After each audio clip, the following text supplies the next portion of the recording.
Ассалаумағалейкум достар. Бұл видео негізінен НТК қалатын балаларға немесе қыздарға арналған видео.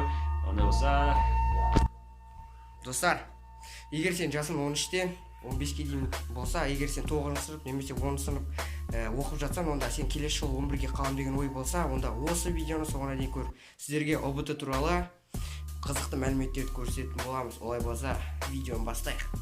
сонымен бірінші кеңес, негізінен бұл кеңес 9 сыныпта немесе 10 сыныпта оқысаңыз өте пайдалы. Өйткені сіз ол кезде білмейсіз қалай дайындалу керек. Негізінен НТК дайындалу үшін Жұбанышев, яғни Жұбанышев деген кітап болады. Соны біз астында ссылкасын қалдырамыз. Сол ссылкадан тауып алып оқысаңыз болады.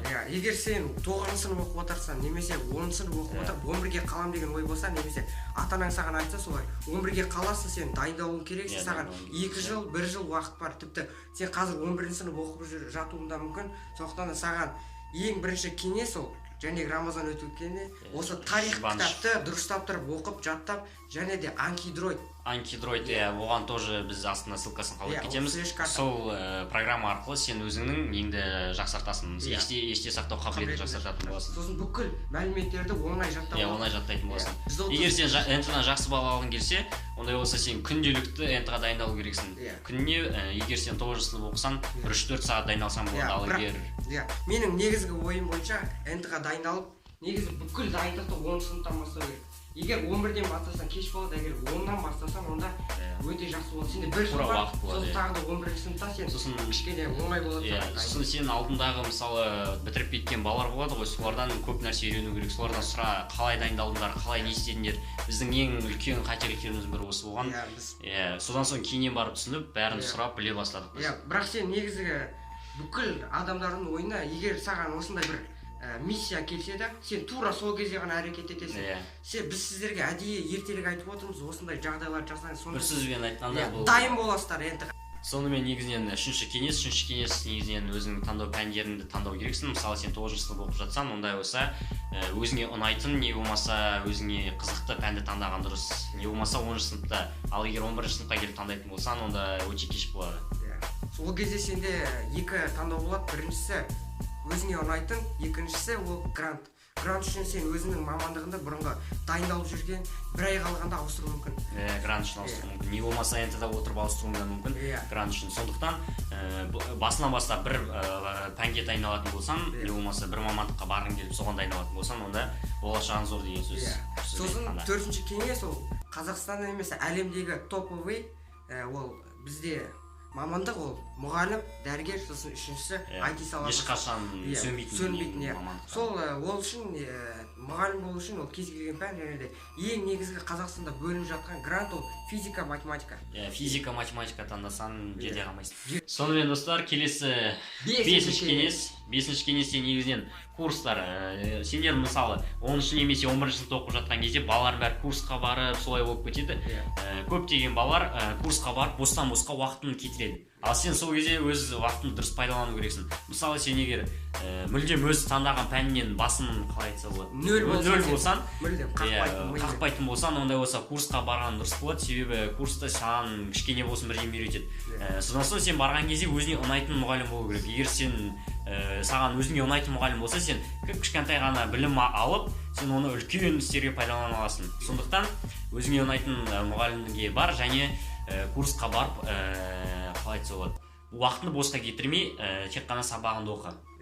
Егер де сен курсқа барып, егер мен ОБТ-дан 140 немесе максимальный балл жинайын деп мақсат қойсаң, сосын ол жерге барған кезде бостан-босқа балаларға қарап, мә аналар сотка ойнап отыр, мен солай телефонына фотоға түсіп емес, сен негізгі мақсаттан НТ-дан 140 немесе максимальный балл. Біртүрлі болудан қорықпа. Біртүрлі болудан қорықпа. Бүкіл жетістікке жететіндер біртүрлі адамдар. 6-шы кеңес, достар, бұл кезде өте маңызды сәт. Бұл кезде сіздер кез келген тест немесе андай КТЛ немесе бір пробный тесттер тапсырғанда, кез келген тестте өте жақсы балл алу үшін сіздер ең біріншіден өздеріңіздің миларыңызға сену керексіздер. Өте көп цифрларды қосу немесе бөлу болса, онда кезде қолдануға болады. Бірақ та сіз көбінесе мимен, яғни логикамен есеп шығаруды немесе солай істесеңіздер, сосын өзіңізге сеніп миыңызбен кез келген бір пробный тесттерден жасап төмен балл алсаңыздар да оған уайымдамаңыздар. Қажеті жоқ. сол кезде сіздерде жаңа прогресске деген сіздерде мотивация оянады, сосын сіздер оған жете аласыздар. Сосын мақсат қою керек. Мысалы, бір пробныйдан сен өте, мысалы, 40 алсаң, келесіден 60 алам, келесіден 70 алам, келесіден 90-80 солай көтере берсең, ондай болса, сен өзіңнің қалай айтады, прогрессің көзге көрінетін болады. Сол кезде сен өзіңмен мақтанасың, саған өзіңе деген сенімділік артып, сен кез келген тест қазір тура берсе, онда сен оны бірден шешіп тастайсың, және шашып тастайсың. Жыртасың. Сондықтан да калькуляторсыз, телефонсыз бәрін өзіңіз оқыңыз, сол кезде бәрі жақсы болады. Келесі.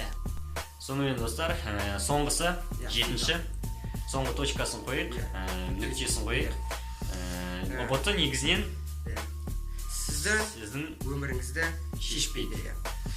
Сен көбісі негізінен энтідан қатты қорқады. Стресс болып анда барғанда жылап, неше түрлі нәрселер болады. Тіпті адамдар құлап қалады. Құлап, жүректері ауырып, қан кетіп мұрындарынан. Содан соң сіз одан мүлдем энтідан қорқудың керек жоқ, себебі энті деген ол қалай айтса болады, сенің жай ғана біліміңді тексереді. 11 жыл бойы оқыған. 11 жыл бойы мектептегі біліміңді тексереді. Егер 11 жыл бойы мектепте ештеме оқымасаң, онда қалай айтса болады, энтідан қатты үміт күтпей-ақ қой. Сен бір сөзбен айтқанда энтідан қорқудың керек жоқ, себебі болашағының алда сен әлі көптеген нәрселер істей аласың. Өз қолыңмен мысалы бизнес ашсаң болады. Өзіңді басқа жақтан энті емес, ең басты физика, математика, анауына емес, басқа жақтан мысалы кітап оқып, өзіңіздің рамазанында бизнесіңізді ашып. Кім біледі, мүмкін патент алып, мысалы физикадан өте жақсы оқысаңыз, физиканы жақсы. Мүмкін сіз ұбт-да грантқа өте алмай, бірақ сіз тура физикалыдан таңдап физикалық жаңалық ашып жіберіңіз. Болашағыңыз алда болуы мүмкін, да? Енді қалай айтсақ болады. Енді сіздің ол жерде сізге тура бір бәрін білетіндей сұрақтар келмейді, ол жерде сізге әртүрлі шатастырады мысалы, да? Сіздің мысалы, сіз қалай айтса болады, математикалық сауаттылығыңыз өте нашар, ал физикаңыз мысалы үлкен деңгейде болатын болса, онда сіздің болашағыңыз алда деген сөз ғой. Онда осы несеміз, осымен аяқтайық. Сіздерге барынша бүкіл пайдалы болады деп ойлаймыз. Пайдалы болды. Сосын біз бүкіл өзімізде миымыздағы бар ақпаратты сіздермен бөлістік деген ойдамыз. Бұл өте үлкен ақпарат десек те болады. Өте керек. Сіздер 9, 10, 11 немесе 8 оқып жүріп ұбт-ға дайындалыңыздар. Бірақ та ең бастысы 10 сыныптан бастаңыздар. Себебі ол кезде сіздерде 11 сынып менде 1 жыл ғана қалды деген сізде сенім болады. Бірақ 9-да бастасаңыз сіз шаша кетіп, 10-да тастап, 11-де тастап, 11-де мүлдем болмай кетуіңіз. Сондықтан да жақын қалған кезде сіз әрекет. 9 сыныпта Жұбанышев тарихты оқысаңыз да 1 жыл бойы оның өзі өте қалай айтса болады, физиканы былай есептерін қарап, кішкене болсын түсіне берсеңіз де болады. Барлығын ақырындап, сосын 11-ге келген кезде бәрін. Ондай болса, осымен аяқтайық видеомызды. Сіздерге біздің видеомыз міндетті түрде ұнады деген ойдамыз. Сондықтан да достар, біздің каналға тіркеліп, лайк басып, комментарий жазып, ең бастысы қоңыраушаны басуды ұмытпаңыздар. Сосын достар, біз сіздерге мысалы қаншама ақпарат айттық, енді сіздер де бізге өздеріңіздің пайдаларыңызды тигізіңіздер. Бір сөзбен айтқанда біздің каналға тіркелсеңіздер, ол бізге өте үлкен мотивация және одан да қызықты және пайдалы ақпараттар шығатын болады. Ондай болса видеомызды аяқтайық, сау болыңыздар. Жұмыс істеуді тоқтатпаймыз. Сау.